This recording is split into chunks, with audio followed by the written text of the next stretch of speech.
வணக்கம். 1921 பங்களாதேஷ் விடுதலைப் போரின்போது அமெரிக்க அதிபர் ரிச்சர்ட் நிக்சன் ரகசியமாக மேற்கொண்ட அதிரடி நகர்வுகள் குறித்த வாட்டர்கேட் ஆவணங்கள் தற்போது வெளியாகியுள்ளன. சுமார் 50 ஆண்டுகளுக்குப் பிறகு வெளிவந்துள்ள இந்த 7 பக்க ஆவணங்கள் அன்றைய காலகட்டத்தில் நிக்சன் தனிப்பட்ட முறையில் எடுத்த பல ரகசிய முடிவுகளை வெளிப்படுத்துகின்றன. 1971 அப்போதைய கிழக்கு பாகிஸ்தானில் பெங்காலி தேசியவாதிகளுக்கு எதிராக பாகிஸ்தான் இராணுவம் தொடங்கிய கொடூரமான தாக்குதல் ஒரு மாபெரும் போராக மாறியது. பாகிஸ்தான் இராணுவத்தின் தாக்குதலால் லட்சக்கணக்கான மக்கள் உயிரிழந்தனர். கோடிக்கணக்கான மக்கள் இந்தியாவிற்கு அகதிகளாக வந்து குவியத் தொடங்கினர். அகதிகள் சுமை மற்றும் பாதுகாப்பு அச்சுறுத்தல் காரணமாக இந்தியா இந்த விவகாரத்தில் நேரடியாக தலையிட வேண்டிய கட்டாயத்திற்கு தள்ளப்பட்டது. அந்த சமயத்தில் அமெரிக்க அதிபர் நிக்சன் மற்றும் கிசிஞ்சர் ஆகியோர் பாகிஸ்தானுக்கு ஆதரவான நிலைப்பாட்டை ரகசியமாக எடுத்திருந்தனர். சீனாவுடனான உறவை சீரமைக்க பாகிஸ்தான் பாலமாக இருந்ததால் அங்கு நடந்த மனித உரிமை மீறல்களை அமெரிக்கா கண்டுகொள்ளவில்லை.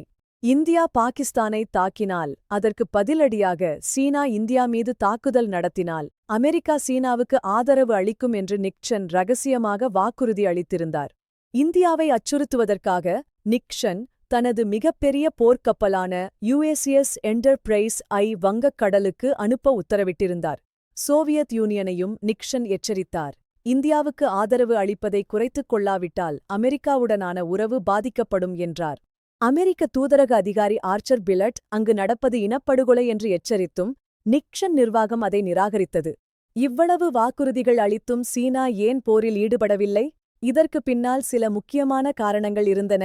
சீனா அப்போது கலாச்சாரப் புரட்சியின் தாக்கத்தால் இராணுவ ரீதியாக மிகவும் பலவீனமாக இருந்தது. மற்றொரு போரைச் சந்திக்க அவர்கள் தயாராக இல்லை. இந்தியா சோவியத் யூனியனுடன் மேற்கொண்ட பாதுகாப்பு ஒப்பந்தம் சீனாவை தடுத்து நிறுத்திய மிக முக்கியமான காரணியாகும். 1952 போருக்குப் பிறகு இந்திய இராணுவம் மிகவும் வலிமையாக இருந்தது. இந்தியாவின் மன உறுதியை சீனா சோதிக்க விரும்பவில்லை. வெறும் 13 நாட்களில் இந்திய படைகள் டாக்காவை கைப்பற்றி பாகிஸ்தான் இராணுவத்தை முழுமையாகச் சரணடையச் செய்தன. இது வரலாற்றில் மிகப்பெரிய வெற்றி. இந்த வெற்றியால் பங்களாதேஷ் சுதந்திரம் பெற்றது. நிக்சனின் ரகசிய திட்டங்கள் தோல்வியடைந்தன. மறைக்கப்பட்ட உண்மைகள் இன்று வெளியாகியுள்ளன. இதுபோன்ற வரலாற்றுத் தகவல்களை தெரிந்து கொள்ள இணைந்திருங்கள். நன்றி.